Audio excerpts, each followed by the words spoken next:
بسم اللہ الرحمن الرحیم۔ السلام علیکم ورحمۃ اللہ وبرکاتہ۔ وظائف کا انسائکلوپیڈیا ایک اور نئی خاص ویڈیو کے ساتھ آپ کی خدمت میں حاضر ہے۔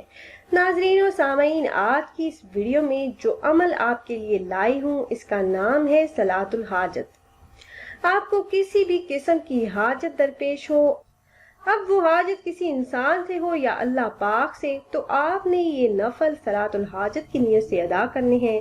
ہمارے پیارے آقا نبی کریم صلی اللہ علیہ وآلہ وسلم نے صلاۃ الحاجت کی تلقین فرمائی ہے۔ اس عمل کی برکت سے انشاءاللہ آپ کی تمام حاجات پوری ہو جائیں گی، کوئی خواہش باقی نہیں رہے گی۔ آج کے سائنسی دور میں ہر انسان مشکلات کا شکار ہے۔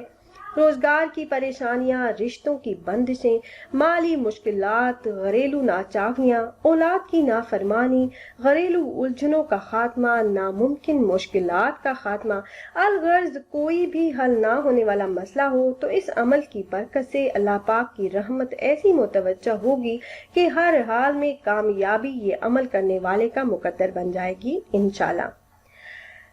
حضرت سیدنا حذیفہ رضی اللہ تعالیٰ عنہ سے روایت ہے کہ نبی کریم صلی اللہ علیہ وآلہ وسلم کو کوئی امر اہم پیش آتا تو نماز پڑھتے۔ یہ حدیث مبارکہ سنن ابی داؤد میں موجود ہے۔ صلاۃ الحاجات ہم 2 رکعت بھی پڑھ سکتے ہیں اور 4 رکعتیں بھی پڑھ سکتے ہیں۔ تو سب سے پہلے بات کر لیتے ہیں کہ 4 رکعتیں کس طرح سے ادا کرنی ہیں۔ حدیث مبارکہ میں آتا ہے کہ پہلی رکعت میں سورہ فاتحہ پڑھنے کے بعد 3 مرتبہ آیت الکرسی پڑھنی ہے۔ آیت الکرسی قرآن مجید میں 3 پارے میں موجود ہے۔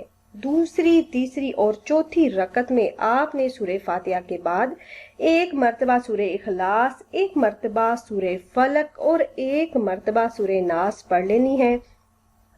پہلی رکعت کے بعد تینوں رکعتوں میں سورہ فاتحہ کے بعد یہ تینوں صورتیں پڑھنی ہیں اور یہ تینوں صورتیں قرآن کریم کے آخری پارے میں موجود ہیں۔ 4 رکعتیں پڑھ کر سلام پھیر دینا ہے۔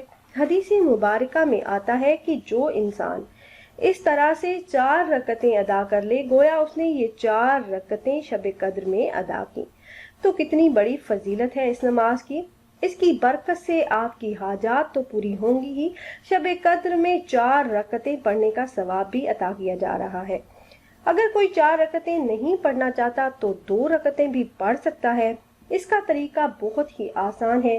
پہلی رکعت میں آپ نے سورہ فاتحہ کے بعد 3 مرتبہ آیت الکرسی پڑھنی ہے اور دوسری رکعت میں آپ نے سورہ فاتحہ کے بعد وہی تینوں صورتیں 1 مرتبہ پڑھنی ہے، یعنی سورہ فاتحہ پڑھنے کے بعد 1 مرتبہ سورہ اخلاص، پھر 1 مرتبہ سورہ فلق اور پھر 1 مرتبہ سورہ ناس پڑھ کر 2 رکعتیں مکمل کر لیں۔ جب آپ یہ نفل صلاۃ الحاجت کی نیت سے ادا کر لیں تو اپنی تمام تر حاجات کے لیے اللہ پاک کی بارگاہ میں دعا مانگیے، اپنی تمام مشکلات کے لیے۔ اگر آپ کی شادی نہیں ہوئی، آپ چاہتے ہیں کہ اچھی جگہ رشتہ ہو جائے، آپ کے کاروبار میں کوئی رکاوٹ ہے، آپ چاہتے ہیں کہ وہ رکاوٹ دور ہو جائے، آپ کو روزگار کی پریشانی ہے، مالی مشکلات کا سامنا رہتا ہے اور آپ رزق میں وسعت اور برکت چاہتے ہیں، آپ مالدار بننا چاہتے ہیں، یا پھر آپ پر بہت زیادہ قرض ہے، آپ قرض کے بوجھ تلے دبے ہوئے ہیں، ہر مسئلہ، ہر پریشانی اللہ پاک دور فرما دیں گے۔ جب آپ یہ عمل کر لیں تو سچے دل سے اپنے رب کے سامنے اپنی تمام تر کمزوریوں کا، اپنے گناہوں کا اعتراف کریں، پھر اللہ پاک کے سامنے جھولی پھیلا کر عاجزی کے ساتھ دعائیں مانگیے، اپنے حاجات کے پورا ہونے کے لیے، مسائل کے حل کے لیے، رزق میں برکت کے لیے۔ انشاءاللہ اللہ پاک اس نماز کی برکت سے آپ کی ہر حاجت کو غیب سے پورا فرما دیں گے۔ تو خود بھی یہ وظیفہ کیجیے گا اور اپنے دوستوں احباب کے ساتھ بھی ضرور شیئر کیجیے گا، اور اگر آپ احباب یہ مجرب وظیفہ کرنا چاہ رہے ہوں تو ہمارے اس ویڈیو کے نیچے کمنٹ باکس میں اپنا نام ضرور تحریر کیجیے گا۔